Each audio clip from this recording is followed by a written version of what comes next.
बिस्मिल्लाहिर्रहमानिर्रहीम।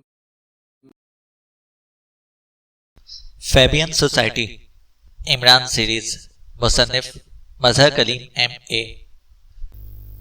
ऑस्टन और डेविड अपने साथियों के हमरा कोठी के एक बड़े से कमरे में मौजूद थे। ऑस्टन का चेहरा सुता हुआ था। यूं महसूस हो रहा था जैसे वो इंतहाई परेशान हो। मेरा ख्याल है कि ऑस्टन के सिडनी और मार्सिया दोनों मुल्क से बाहर जा चुके हैं, वरना इनका कहीं ना कहीं लाजमन सुराग मिल जाता, डेविड ने कहा। मेरा भी यही ख्याल है, लेकिन अब इन्हें कहाँ तलाश किया जाए, और अगर हम इसे तलाश ना कर सकें तो इसका मतलब है कि हमारा मिशन नाकाम हो गया। और तुम ये जानते हो कि चीफ का क्या रद्द-ए-अमल होगा, ऑस्टन ने जवाब दिया। अगर तुम कहो तो मैं इमरान से बात करूं। अगर वो हमारी मदद करने पर आमादा हो गया तो वो किसी जादूगर की तरह छड़ी घुमाएगा और सिडनी सामने आकर खड़ा होगा, डेविड ने हंसते हुए कहा। तो ऑस्टन भी बेख्तियार हंस पड़ा। मैं शायद पहले तुम्हारी बात को मुबालगा समझता, लेकिन अब मुझे भी यकीन आ गया है कि ये शख्स हैरतअंगेज सलाहियतों का मालिक है, लेकिन वो हमारी मदद नहीं करेगा, ऑस्टन ने कहा। दोस्ती के हवाले से उससे बात की जा सकती है, डेविड ने कहा। ठीक है, कर लो बात। कम से कम नाकाम वापस जाने से तो बेहतर है कि उसकी मिन्नत ही कर ली जाए, ऑस्टन ने तवील सांस लेते हुए कहा। तो डेविड ने सामने पड़े हुए फोन की तरफ हाथ बढ़ा दिया। क्या तुम्हें उसका नंबर मालूम है, ऑस्टन ने चौंक कर पूछा। हाँ, उसके फ्लैट का नंबर मुझे मालूम है, डेविड ने जवाब दिया और फिर रिसीवर उठाकर उससे तेजी से नंबर डायल करना शुरू कर दिए। Ali Imran MSc DSc Oxon, बज़बान खुद बल्कि बदोहान खुद बोल रहा हूँ। राब्ता कायम होते ही दूसरी तरफ से इमरान की मखसूस चहकती हुई आवाज सुनाई दी। डेविड बोला हूँ, अली इमरान, स्पेशल एजेंसी का डेविड ने कहा। ओह अच्छा, चलो शुक्र है बोल तो सकते हो, ये भी गनीमत है, इमरान ने चौंक कर कहा। तो डेविड और ऑस्टन दोनों बेख्तियार चौंक पड़े। क्या मतलब, क्या कहना चाहते हो तुम, डेविड ने इंतहाई हैरत भरे लहजे में कहा। हमारे यहाँ जो आदमी ज़हनी और जिस्मानी तौर पर माजूर हो उसे स्पेशल पर्सन कहा जाता है, और तुम भी बहरहाल स्पेशल एजेंसी के पर्सन हो, इमरान ने जवाब दिया। तो डेविड भी इख्तियार हंस पड़ा। ओह, तो तुम उस पैराए में बात कर रहे थे।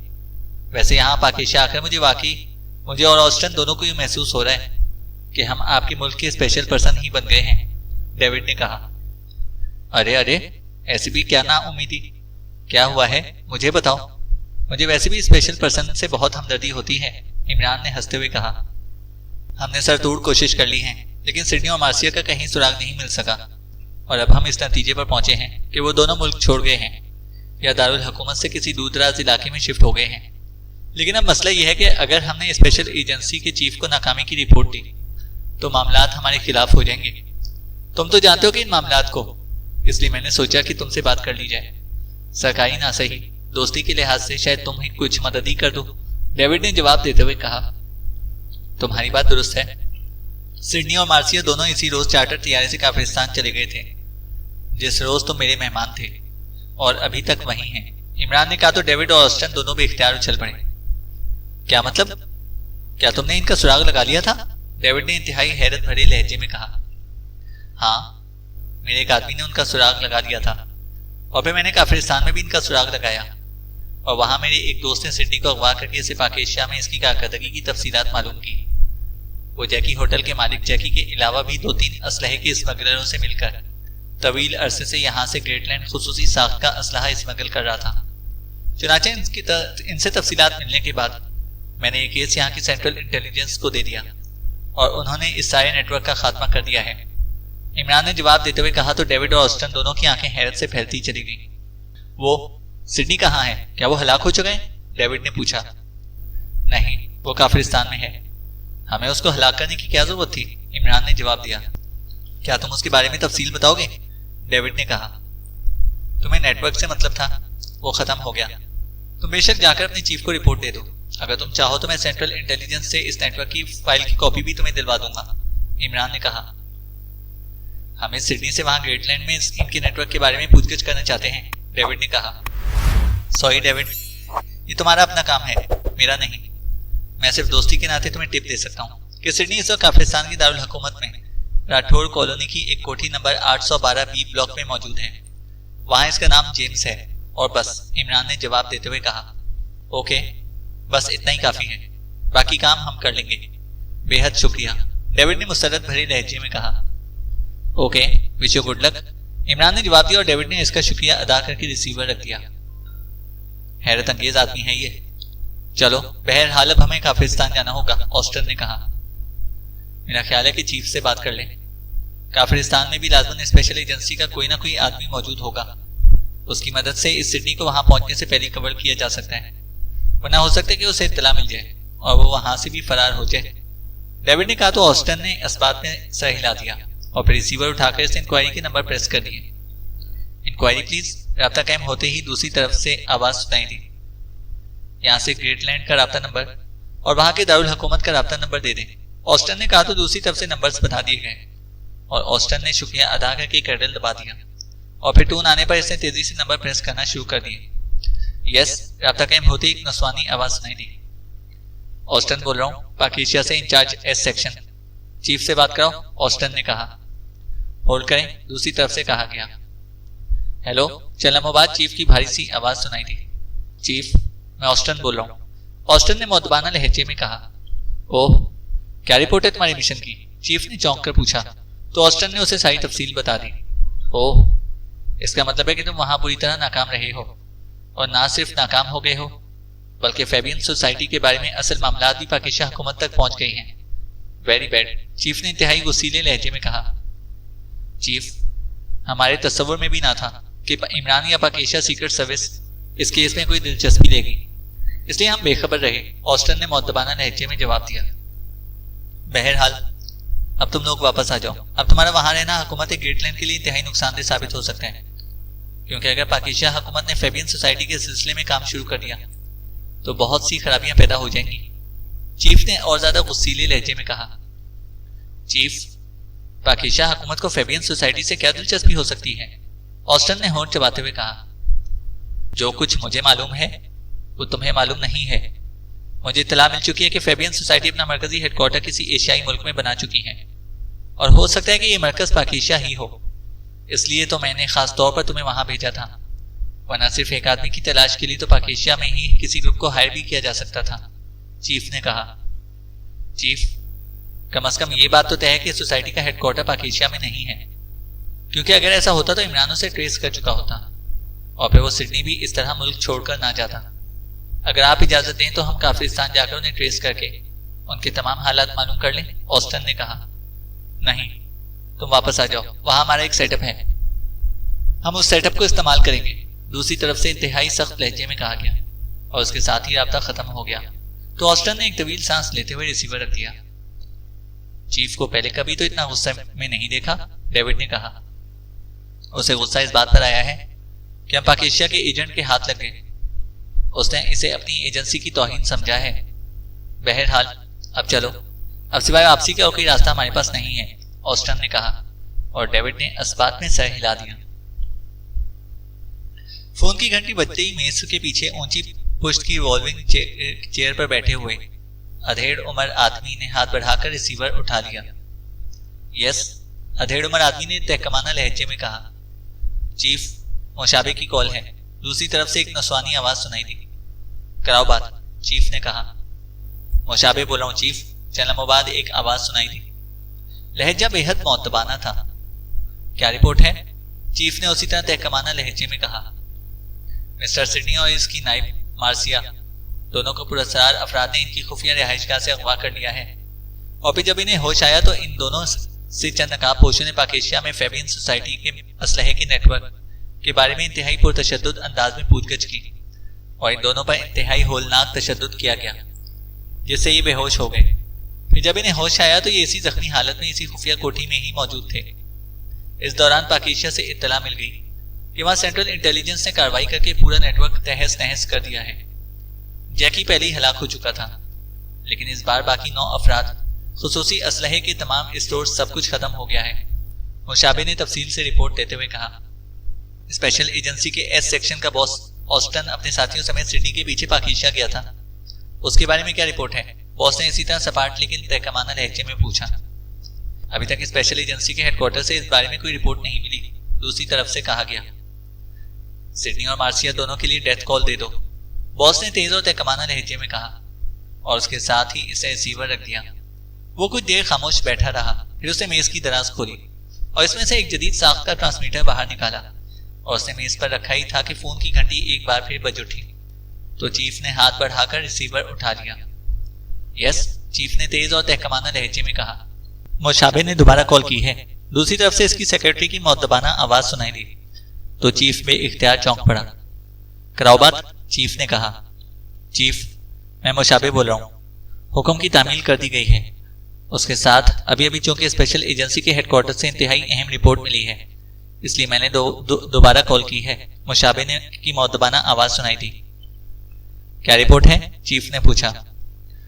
हमारे आदमियों ने स्पेशल एजेंसी के चीफ और एस सेक्शन के बॉस ऑस्टन के दरमियान फोन पर होने वाली गुफ्तगू का टेप भिजवाया है। आप ये टेप सुन लें, दूसरी तरफ से कहा गया। ठीक है, भिजवा दो, चीफ ने कहा और रिसीवर रख दिया। फिर उसने ट्रांसमीटर को उठाकर दोबारा मेज की दराज में रख दिया। उसने शायद फौरी तौर पर यह कॉल ट्रांसमीटर कॉल करने का इरादा मुलतवी कर दिया था। थोड़ी देर बाद दरवाजा खुला और एक नौजवान अंदर दाखिल हुआ। उसके हाथ में एक जदीद साख्त का टेप रिकॉर्डर था। उसने मुअद्दबाना अंदाज में सलाम किया और फिर टेप रिकॉर्डर को मेज पर रखकर वो खामोशी से वापस चला गया। दरवाजा इसके उकुब में बंद होते ही चीफ ने हाथ बढ़ाकर टेप रिकॉर्डर को ऑन कर दिया। वो चूंकि एस सेक्शन के ऑस्टन और स्पेशल एजेंसी के चीफ हैरिस दोनों की आवाजें पहचानता था, इसलिए इन दोनों के दरमियान होने वाली बातचीत वो खामोश बैठा सुनता रहा। लेकिन जैसे जैसे बातचीत आगे बढ़ती जा रही थी, वैसे वैसे इसकी पेशानी पर शिकनें भी बढ़ती चली जा रही थी। जब गुफ्तगू खत्म हुई तो उसने हाथ बढ़ाकर टेप रिकॉर्डर ऑफ कर दिया और फिर मेज की दराज खोलकर उसने एक बार फिर ट्रांसमीटर बाहर निकाला। ये फिक्स्ड फ्रीक्वेंसी का ट्रांसमीटर था। उसने इसका बटन ऑन कर दिया। Hello hello, chief Oscar calling, lord Loxon, over. Chief ने बार बार कॉल देते हुए कहा। Yes lord, attending you, over. चंद बाद एक भारी लेकिन इंतहाई बावकार आवाज सुनाई दी। लॉर्ड, आपसे तफसीली डिस्कशन करनी है और एक टेप सुनवानी है। सोसाइटी के सिलसिले में इंतहाई अहम मामलात हैं, ओवर, चीफ ने कहा। ओके, आ जाओ, तुम्हारे लिए कोड वॉच टावर होगा, ओवर एंड ऑल। दूसरी तरफ से कहा गया और इसके साथ ही राब्ता खत्म हो गया। तो चीफ ने ट्रांसमीटर ऑफ करके उसे वापस दराज में रखा और फिर मेज पर मौजूद टेप रिकॉर्डर उठाकर वो सामने वाले दरवाजे की बजाय उकबी दरवाजे की तरफ बढ़ गया। थोड़ी देर बाद इसकी स्याह रंग की जदीद मॉडल की कार इंतहाई तेज रफ्तारी से ग्रेटलैंड दारुल हुकूमत की सबसे खुशहाल रिहायशी कॉलोनी में लॉर्ड लॉक्सन की महलनुमा कोठी की तरफ उड़ी चली जा रही थी। महल के गेट पर पहुंचकर इसने जैसे ही कार रोकी, एक मुसल्ला आदमी तेजी से इसकी तरफ बढ़ा। वॉच टावर, चीफ ने कहा। यस सर, इस मुसल्ला आदमी ने कहा और तेजी से वापस मुड़ गया। चंद लम्हों बाद फाटक खुल गया तो चीफ ने कार तेजी से आगे बढ़ाई और फिर पोर्च में ले जाकर रोक दी और नीचे उतर आया। एक आदमी तेजी से इसकी तरफ को बढ़ा। वॉच टावर, चीफ ने कहा, आइए मेरे साथ। इस आदमी ने कहा और तेजी से वापस मुड़ गया। चीफ खामोशी से इसके पीछे चलने लगा। थोड़ी देर बाद वो एक कमरे में पहुंच चुका था। तशरीफ रखें, उसे लेकर आने वाले ने कहा और चीफ के सर हिलाने पर वो वापस मुड़ गया। फिर तकरीबन 10 मिनट बाद एक और आदमी अंदर दाखिल हुआ। आपका कोड जनाब, आने वाले ने कहा। वॉच टावर, चीफ ने कहा, आइए। इस आदमी ने कहा और तेजी से वापस मुड़ गया तो चीफ भी उठकर उसके पीछे को चल पड़ा। मुख्तलिफ राहदारियों से गुजरने के बाद वो आदमी एक दरवाजे के सामने जाकर रुक गया। तशरीफ ले जाइए, लॉर्ड आपके मुंतजिर हैं, उस आदमी ने एक साइड पर हटते हुए कहा। तो चीफ ने अस्बात में सर हिला दिया और फिर बंद दरवाजे को धकेलता हुआ वो दरवाजा खुलता चला गया। चीफ अंदर दाखिल हो गया। ये एक ऑफिस के अंदाज में सजा हुआ एक वसीओ अरीज कमरा था, लेकिन कमरा खाली था। चीफ खामोशी से मेज की साइड पर पड़ी हुई कुर्सी पर बैठ गया। उसने जेब से वो टेप रिकॉर्डर निकालकर मेज पर रख दिया। चंद लम्हों बाद अंदरूनी दरवाजा खुला और एक लंबे कद और भारी जिस्म का अधेड़ उम्र आदमी अंदर दाखिल हुआ। उसके जिस्म पर इंतहाई कीमती सूट था। उसका चेहरा बड़ा और भारी था। ये लॉर्ड लॉक्सन था। चीफ उठकर खड़ा हो गया। बैठो ऑस्कर, लॉर्ड ने भारी लहजे में कहा और मेज की दूसरी तरफ मौजूद कुर्सी पर बैठ गया। थैंक यू लॉर्ड, चीफ ने इंतहाई मुअद्दबाना लहजे में कहा और दोबारा कुर्सी पर बैठ गया। हाँ, क्या मसला है जिसके लिए तुम्हें खुद यहाँ आना पड़ा है? लॉर्ड ने कहा तो चीफ ने उसे सिडनी और मार्सिया के पीछे स्पेशल एजेंसी के एस सेक्शन के अफराद के जाने के बारे में बताया। उन्हें कैसे मालूम हुआ? लॉर्ड ने चौंक कर पूछा। हमारा एक एजेंट पकड़ा गया था। उसकी डायरी में सिडनी का नाम, क्लब का नाम और फोन नंबर दर्ज था। चीफ ने जवाब दिया। फिर क्या हुआ? लॉर्ड के लहजे में हल्की सी तशवीश उभर आई थी। सिडनी और मार्सिया मेरी इजाजत से वक्ती तौर पर पाकिस्तान छोड़कर काफिरिस्तान चले गए। इस सिलसिले में अभी हेडक्वार्टर इंचार्ज मुशाबे की रिपोर्ट मिली है कि वहां पुरअसरार अफराद ने इन दोनों को अगवा किया और इन्हें होश में लाकर इन पर इंतहाई बेहोलनाक तशद्दुद करके उनसे पाकिस्तान में मखसूस असलहे के नेटवर्क के बारे में भी पूछगछ की गई और फिर उन्हें इसी जख्मी हालत में दोबारा बेहोश करके वापस इनकी रिहाइश गाह पर पहुंचा दिया गया।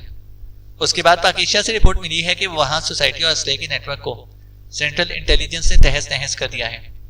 तमाम अफराद गिरफ्तार कर लिए गए हैं और तमाम खुसूसी असलहे के स्टोर चेक कर लिए गए हैं। इसके बाद मुशाबे ने स्पेशल एजेंसी की चीफ ऑफिस से ये टेप हासिल की है।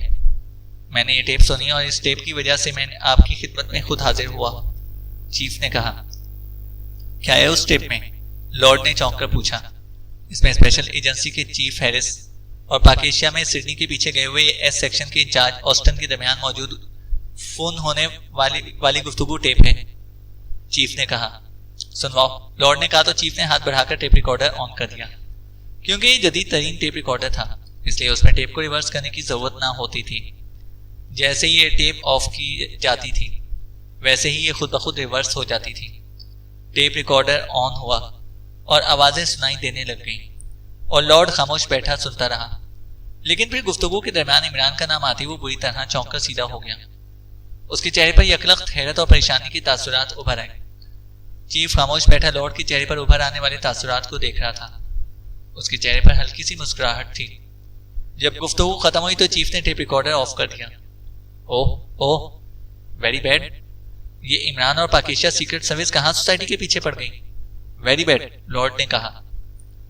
इसीलिए तो मैं खुद हाजिर हुआ हूं लॉर्ड। अब ये बात वाजे हो गई है कि सिडनी और मार्सिया को काफिरिस्तान में भी पाकिस्तान सीक्रेट सर्विस ने तलाश किया और फिर यकीनन इनसे पूछगछ की गई। पाकिस्तान सीक्रेट सर्विस के एजेंटों ने यह सब कुछ किया और फिर असलहे की नेटवर्क की तफसीलात सेंट्रल इंटेलिजेंस को भिजवा दी गई। चीफ ने कहा। सिडनी और मार्सिया का क्या हुआ? लॉर्ड ने होंठ चबाते हुए कहा। उन्हें डेथ कॉल दे दी गई है, इसके सिवा कोई चारा भी ना था। चीफ ने कहा। हाँ ठीक है, लेकिन अब असलहे का नेटवर्क नए सिरे से कायम करना पड़ेगा और इसके लिए लामहला बहुत वक्त लग जाएगा, लॉर्ड ने कहा। लॉर्ड, मेरा ख्याल है कि आप मास्टर्स की मीटिंग कॉल करें और सोसाइटी के बारे में नए फैसले कर लें, अचानक चीफ ने कहा तो लॉर्ड बेइख्तियार उछल पड़ा। क्या मतलब? क्या कह रहे हो? लॉर्ड ने इंतहाई हैरत भरे लहजे में कहा। लॉर्ड, फेबियन सोसाइटी के बारे में आम तौर पर यह मशहूर है कि वो ग्रेटलैंड में मौजूदा शाही निज़ाम का खात्मा करके यहाँ फाशिस्ट हुकूमत कायम करना चाहती है और उसके लिए कोशिश कर रही है, जबकि हुकूमत ग्रेटलैंड इसे दहशतगर्द जाहिर करती है। लेकिन फेबियन सोसाइटी का असल मकसद दूसरा है। वो यहूदी सल्तनत के लिए काम कर रही है और इस लिहाज से इसराइल के साथ इसका इल्हाक है। लेकिन मैंने महसूस किया कि फेबियन सोसाइटी के गिर्द घेरा तंग होता जा रहा है और हो सकता है कि ग्रेटलैंड की हुकूमत किसी भी रोज उसके मरकजी अफराद को ट्रेस करके उनका खात्मा कर दे। इसलिए मेरा ख्याल है कि हमें नए फैसले करने चाहिए, चीफ ने कहा। कैसे फैसले? खुलकर बात करो, तुम्हारे जहन में क्या है? लॉर्ड ने होंठ चबाते हुए कहा। मेरे जहन के मुताबिक फेबियन सोसाइटी को खोलकर इसराइल से इल्हाक और यहूदी कॉज के लिए काम करना चाहिए और इस कॉज के मुकाबिल चाहे कोई क्रिश्चियन आए या कोई मुस्लिम, उसका खात्मा कर दिया जाए। हमारे पास यहाँ इंतहाई वसी नेटवर्क और बेहतरीन कारकुन हैं, वो ये काम आसानी से कर सकते हैं, चीफ ने कहा। उससे क्या फायदा होगा? लॉर्ड ने मुंह बनाते हुए कहा।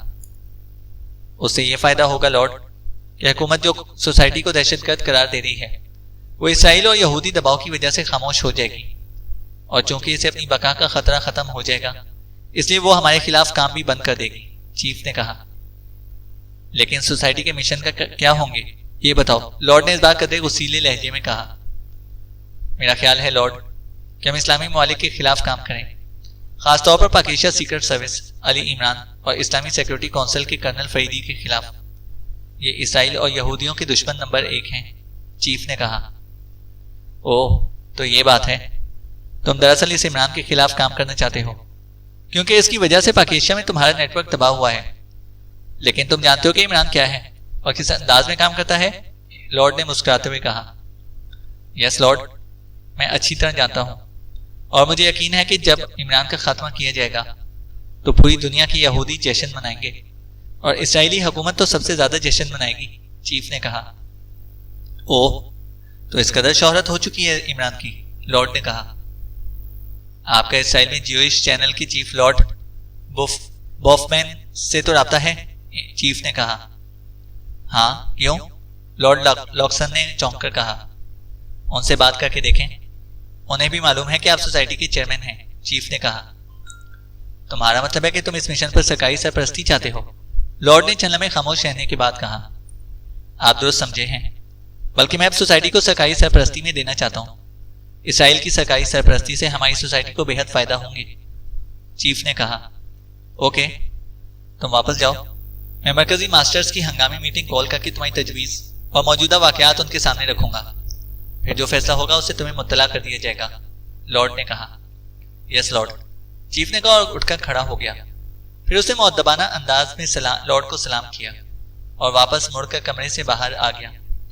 थोड़ी देर बाद इसकी कार खासी तेज रफ्तारी से दौड़ती हुई वापस अपने ऑफिस की तरफ आ रही थी।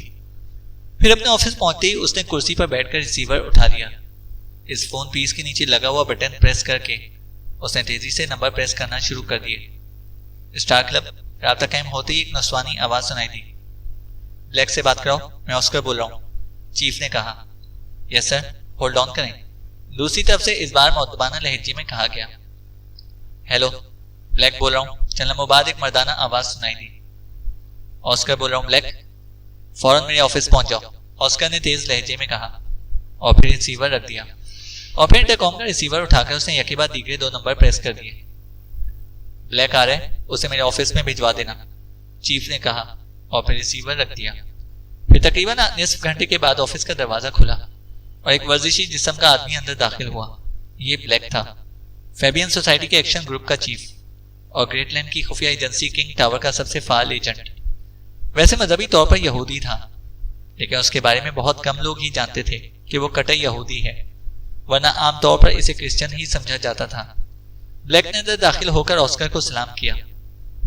बैठो ब्लैक, चीफ ने कहा तो ब्लैक इस बात में सर हिलाता हुआ मेज की दूसरी तरफ कुर्सी पर बैठ गया। पाक एशिया में इमरान ने सोसाइटी के असलहे की सप्लाई का नेटवर्क तबाह कर दिया है और तमाम मखसूस असलहा और अफराद को गिरफ्तार कर लिया गया है, ऑस्कर ने आगे की तरफ झुकते हुए कहा। तो ब्लैक बेइख्तियार उछल पड़ा। इमरान ने? आपका मतलब है कि पाकिस्तान सीक्रेट सर्विस के लिए काम करने वाले एजेंट ने? ब्लैक ने हैरत भरे लहजे में कहा। हाँ, उसी की बात कर रहा हूं, चीफ ने कहा। लेकिन उसका सोसाइटी या इसके असलहे के नेटवर्क से क्या ताल्लुक? ब्लैक बोला। बस एक मकामी लड़की की वजह से इसका ताल्लुक पैदा हो गया। नेटवर्क का इंचार्ज सिडनी वहां एक मकामी लड़की से मिलता था। ये लड़की इमरान की अजीजा थी। स्पेशल एजेंसी ने सोसाइटी का एक एजेंट पकड़ा जिसने खुदकुशी कर ली, लेकिन इसकी डायरी से सिडनी का नाम, फोन नंबर और पाकिस्तान के क्लब में इसकी रिहाइश का इल्म स्पेशल एजेंसी को हो गया। स्पेशल एजेंसी ने एस सेक्शन के इंचार्ज ऑस्टन को वहां सिडनी को तलाश करने के लिए भिजवा दिया।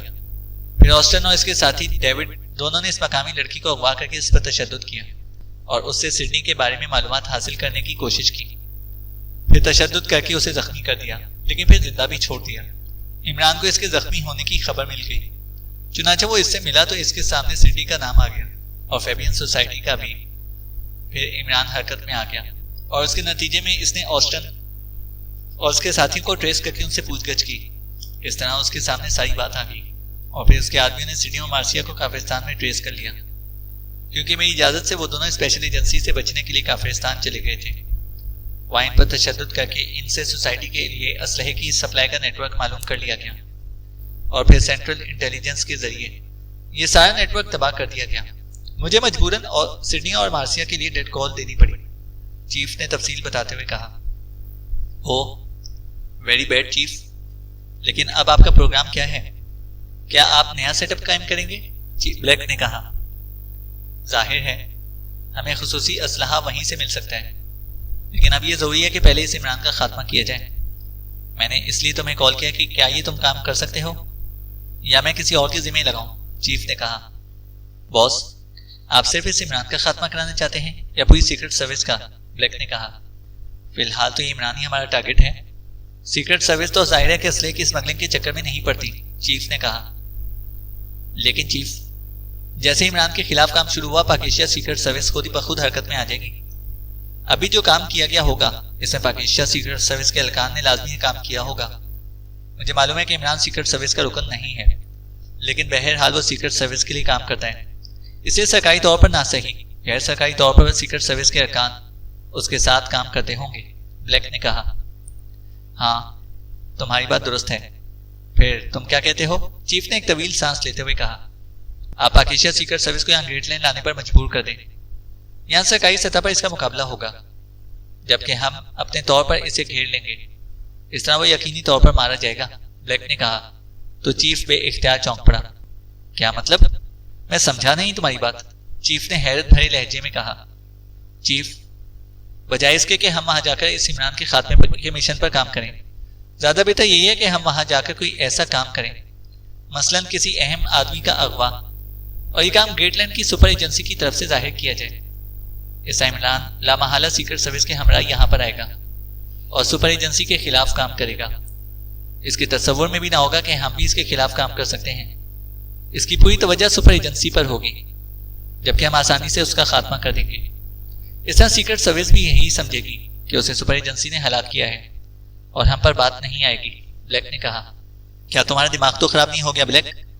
हम सुपर एजेंसी को कैसे इस बात पर आमादा करेंगे कि वो पाकिस्तान में कोई मिशन मुकम्मल करें? क्या वो हमारे मातहत हैं? चीफ ने गुस्सीले लहजे में कहा। काम हम करेंगे, लेकिन जाहिर यही करेंगे कि ये काम सुपर एजेंसी का है। ब्लैक ने मुस्कुराते हुए कहा। हाँ, अब तुम्हारी बात समझ में आई है। ठीक है, तुम्हारी तजवीज़ ज्यादा बेहतर है। इस तरह वाकई ज्यादा यकीनी अंदाज में इसका खात्मा किया जा सकता है। ओके, तुम जा सकते हो, मैं लॉर्ड से बात करूंगा। चीफ ने कहा तो ब्लैक उठा और सलाम करके वापस बैरूनी दरवाजे की तरफ मुड़ गया। चैनल को सब्सक्राइब करें और बेल आइकन को प्रेस करें ताकि हमारी हर अपडेट आपको बर वक्त मिल सके।